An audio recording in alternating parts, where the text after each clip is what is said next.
O dragão barbudo é um réptil originário da Austrália, que pode chegar de 45 a 60 centímetros de comprimento, considerando sua cauda, pesar de 230 a 520 gramas e viver de 7 a 12 anos em um ambiente doméstico.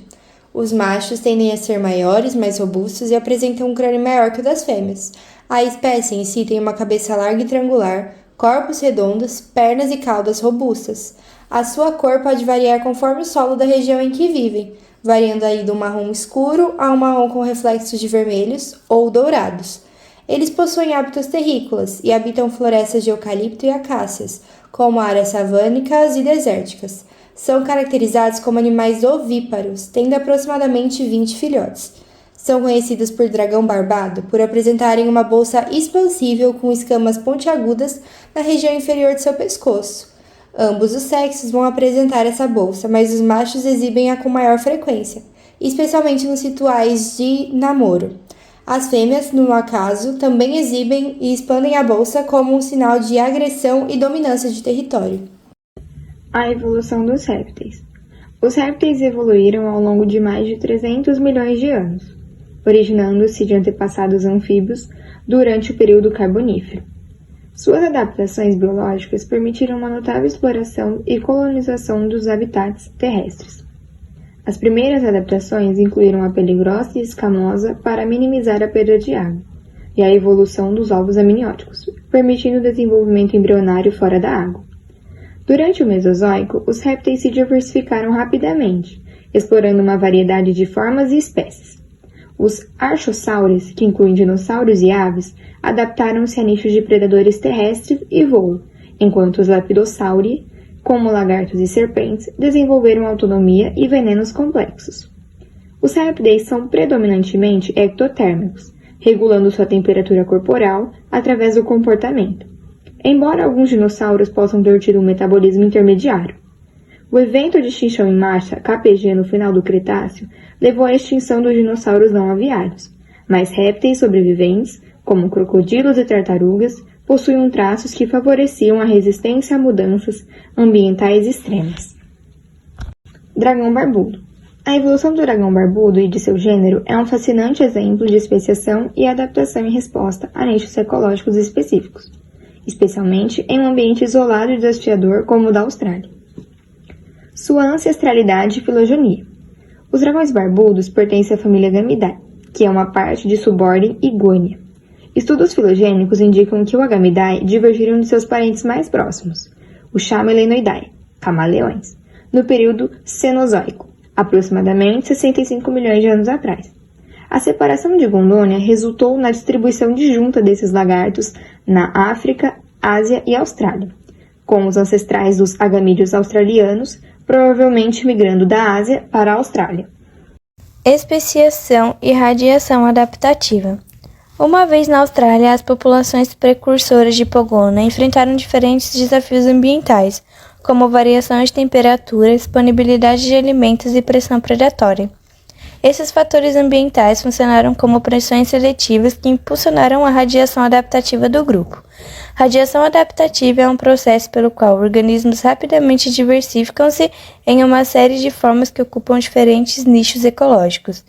Em resposta, as espécies do gênero Pogona desenvolveram características físicas e comportamentais que melhor se adequavam aos seus ambientes específicos. Adaptações fisiológicas e comportamentais. Termorregulação. A termorregulação é o processo no qual os animais mantêm a temperatura dentro de uma faixa ideal para a manutenção de seus processos biológicos. POTS, zona de temperatura ótima preferencial. A POTS varia de acordo com a espécie e sua biologia. Ectotermia é um mecanismo de regulação da temperatura corporal a partir de uma fonte de calor externa ao corpo do animal. Os animais ectotérmicos possuem uma capacidade limitada de produzir calor pelo seu metabolismo, portanto, a maior parte do calor é adquirida a partir do ambiente externo. Ecdise é o processo fisiológico dos répteis que se dá durante o crescimento do animal durante a vida. A pele dos répteis é coberta por escamas, formadas por queratina. Esse material é pouco elástico quando comparado, por exemplo, à nossa pele. Diante disso, ao longo do crescimento dos répteis, há necessidade da troca dessa pele por uma maior. Esse processo é biologicamente complexo e modulado não só pelo crescimento do animal, mas também por hormônios e pode estar alterado diante de algumas doenças. As trocas de pele tendem a ser mais frequentes em animais jovens que estão com um crescimento mais acentuado. Ao atingir a maturidade sexual, aos 18 a 24 meses de idade, em torno de 300 gramas de peso, essa taxa de crescimento tende a reduzir e, consequentemente, as equidizes se tornam menos frequentes. Dieta onívora. Não são rigorosos quanto à alimentação. Com suas mandíbulas fortes, podem capturar e esmagar insetos de casca dura, como besouros. Por serem onívoros, também procuram folhas, flores, frutos e ocasionalmente lagartixas e roedores. Exibição e comunicação. A barba, que pode ser expandida e escurecida, é uma adaptação morfológica para a comunicação intraespecífica para quando sentem que estão sendo ameaçados. Eles estufam a pele da garganta e essa camada de escamas fica mais visível. A ideia é intimidar o inimigo com um visual mais dominante. Olho parietal. Os dragões barbados são capazes de perceber os raios luminosos tanto pelos seus olhos como por um terceiro olho, o olho parietal. O olho parietal é uma extensão do sistema nervoso do animal, coberto por uma escama pontificada bem no torso do crânio. Essa estrutura é fotossensível, capaz de perceber estímulo luminoso principalmente com o comprimento de onda de 580 nanômetros e contribui para o ciclo circadiano, equilíbrio hormonal e termorregulação do animal. Cortejo e reprodução. Para atrair a atenção da fêmea, o dragão barbudo macho realiza um ritual chamativo para cortejá-la, batendo os pés no chão, agitando as patas e balançando a cabeça. O macho persegue a fêmea e morde a nuca dela ao acasalar. Acredita-se que os dragões barbudos fêmeas tenham a incomum capacidade de armazenar esperma, o que permite que algumas coloquem 2 grupos separados de 11 a 30 ovos cada, a partir de um único acasalamento. O sexo dos embriões de dragão barbudo pode ser alterado pela temperatura de incubação.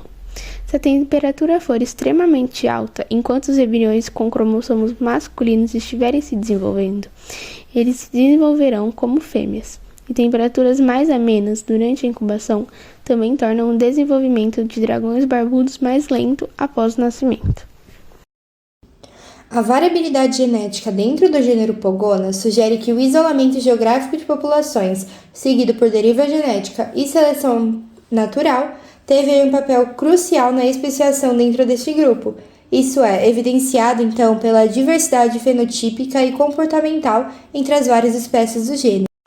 Mas ainda assim, a genética sexual dos dragões barbados pode ser extremamente interessante, porque ao contrário dos mamíferos, onde os genes são XY para macho e XX para uma fêmea, os pogonas possuem uma genética sexual similar às aves e alguns répteis, no qual os ZZ são os machos e ZW as fêmeas. Entretanto, o embrião que é teoricamente macho, no caso ZZ, se tiver o ovo incubado acima de 32 graus, se desenvolverá como uma fêmea, mesmo sendo geneticamente ZZ e não ZW. As fêmeas com genes ZZ ou ZW apresentam as mesmas características físicas, sendo menores do que os machos ZZ. O lagarto Pogona vitiscips possui uma característica que coloca em sério risco de extinção por causa das mudanças climáticas. Seu sexo varia de acordo com a temperatura, que em temperaturas maiores de 34 a 37 graus Celsius transforma embriões masculinos em femininos, o que pode levar a um desequilíbrio, conforme estudo publicado na revista Nature. Como eles são dependentes da temperatura, o risco é que com o aumento do calor eles produzam 100% de fêmeas, os que o colocam em risco de extinção, disse Arthur Georges, professor da Universidade de Canberra, em entrevista ao Sydney Morning. As informações coletadas mostram que algumas fêmeas de regiões mais quentes tinham cromossomos masculinos. O mais interessante é que essas fêmeas, com uma genética masculina, produziam mais ovos. Ao menos uma população de dragões barbudos corre o risco de fazer uma transição no ambiente selvagem, o que pode resultar em uma população majoritariamente feminina. Basta a temperatura na região aumentar em poucos graus, entretanto, dizem os pesquisadores, é possível que os lagartos se adaptem ao aumento da temperatura e produzam mais machos. O mecanismo que determina o sexo tem um impacto profundo na evolução e persistência de todas as espécies sexuadas, disse Georges. Quanto mais estudarmos a espécie, mais bem equipados estaremos para prever respostas evolucionárias, como resposta às mudanças climáticas e o impacto que ela possa ter sobre a biodiversidade global. Dragão australiano ajuda a entender a evolução do cérebro dos vertebrados. Um estudo recente revelou que, mesmo 320 milhões de anos após a separação dos tetrápodes em sauropsídeos, répteis e pássaros, e sinapsídeos, ancestrais dos mamíferos, a estrutura cerebral dos animais ainda mostra semelhança com um ancestral comum. Publicado na revista Science pelo Instituto Max Planck de Pesquisa do Cérebro, o estudo utilizou uma abordagem molecular para analisar o cérebro do dragão barbudo, Pogona vitceps, representando os répteis, e de camundongos representando os mamíferos. A análise molecular revelou que, apesar das diferenças nas funções cognitivas entre répteis e mamíferos, ambos ainda possuem tipos de neurônios ancestrais em comum. Os cientistas identificaram 233 tipos distintos de neurônios no cérebro do dragão australiano, sugerindo uma diversidade evolutiva significativa nessas células. Além disso, descobriram que certas regiões cerebrais, como o tálamo lateral, mostram divergências entre as espécies, possivelmente devido aos diferentes desafios de sobrevivência enfrentados ao longo da evolução. Essa descoberta desafia a noção de que certas regiões cerebrais são muito mais antigas do que outras e sugere que tanto os répteis quanto os mamíferos desenvolveram seus próprios tipos de circuitos de neurônios a partir de um conjunto ancestral comum.